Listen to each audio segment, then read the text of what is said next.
காந்திஜி குறை சிறையில இருந்து வெளில வந்து அந்த ஆங்கிலேயருக்கு அவர் ஒரு செருப்பை தச்சு தராரு.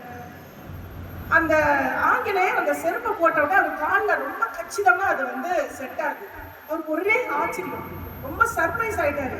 எப்படி என்னுடைய கால் அளவு உங்களுக்கு கரெக்டா தெரிஞ்சது, இவ்வளவு நேர்த்தியா செருப்பு தச்சு கொடுத்துருக்கீங்களே அப்படின்னு அவர் ஆச்சரியமா கேட்கிறாரு. அப்ப காந்திஜி சொல்றாரு, நான் சிறையில் இருக்கும் பொழுது கோபமாக உங்கள் பூட்ஸ் காலால எங்க மேல எட்டி உதச்சிங்க, அந்த பதிவும் என்னுடைய ஆடையில் பதித்திருந்தது, அதை நான் குறிச்சு வச்சிருந்தேன், அதனாலதான் இந்த செருப்பை என்னால நேர்த்தியா செய்ய முடியுதுன்னு சொன்னாரு. அப்ப அந்த ஆங்கிலேயர் ரொம்ப அப்படியே தலை குறிஞ்சு போயிட்டாரு. நம்ம அவமானப்படுத்துறவங்களை திருப்பி அடிக்கிறத விட அந்த அவமானப்படுத்தினவர்களை அன்பினால் அடிச்சாரு பாருங்க. அங்க அந்த ஆங்கிலேயர் என்ன பண்ணாரு, ரொம்ப மன வருத்தப்பட்டு அவர் ஒரு விஷயம் செஞ்சாரு. அவங்க வீட்டு ஷோகேஸ்ல அந்த செப்பலை கொண்டு போய் வச்சுட்டாரு. அதை பார்க்கும் போதெல்லாம் அவர் செய்த தவறும் அந்த தவறுக்கு அவர் பெற்ற அன்பின் பரிசு தான் ஞாபகம் வருது. காந்திஜி எடுத்த ஒரு போராட்டம் அகிம்சை போராட்டம். அது அந்த ஆங்கிலேயருடைய மனதை மாற்றியது. பிற்காலத்துல நமக்கு சுதந்திரம் கிடைச்சது. 1947ல நமக்கு சுதந்திரம் கிடைச்சது இல்லையா? அன்னைக்கு சுதந்திரம் பெருசா கொண்டாடினாங்கல்ல. அப்ப காந்திஜி எங்க இருந்தாரு உங்களுக்கு தெரியுமா? காந்திஜி அந்த சுதந்திர தினத்துல அவர் கலந்துக்கவே இல்லை.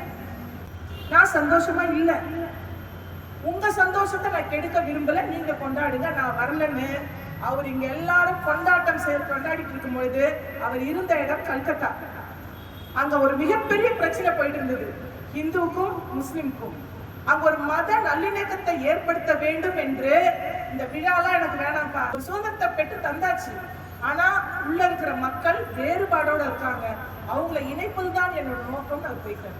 இப்படிப்பட்ட தலைவர்களை நம்ம என்ன பண்ணணும், கொண்டாடணும், நினைவு கூறணும். அதுக்குதான் இந்த சுதந்திர தினத்தை நம்ம என்ன பண்றோம், ஒவ்வொரு ஆண்டும் கொண்டாடணும்.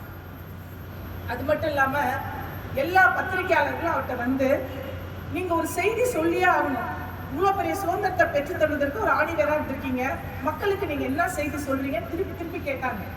கல்கத்தால வாயே திறக்கல, திரும்ப கேட்டாங்க. பிபிசி வந்து கேட்டாங்க. அப்ப அவர் சொன்ன பதில் நான் தெரியுமா, எனக்கு இங்கிலீஷ் தெரியாதுன்னு நினைச்சுக்கோங்க, நான் எதுவும் சொல்ல மாட்டேன்னு சொல்லிட்டேன். திருப்பி தொடர்ந்து அவரை கேட்டுட்டே இருந்தாங்க. சில நாட்கள் கழித்து அவர் ஒரே பதில் சொன்னார், என்று இந்தியாவில் ஒரு தனி மனிதன் கண்ணில இருந்து கண்ணீர் வராம இருக்கிறதோ அன்னைக்குதான் இந்த நாடு சுதந்திரம் அடைந்ததா நான் நினைக்கிறேன், அதுதான் எனக்கு மகிழ்ச்சின்னு சொன்னார்.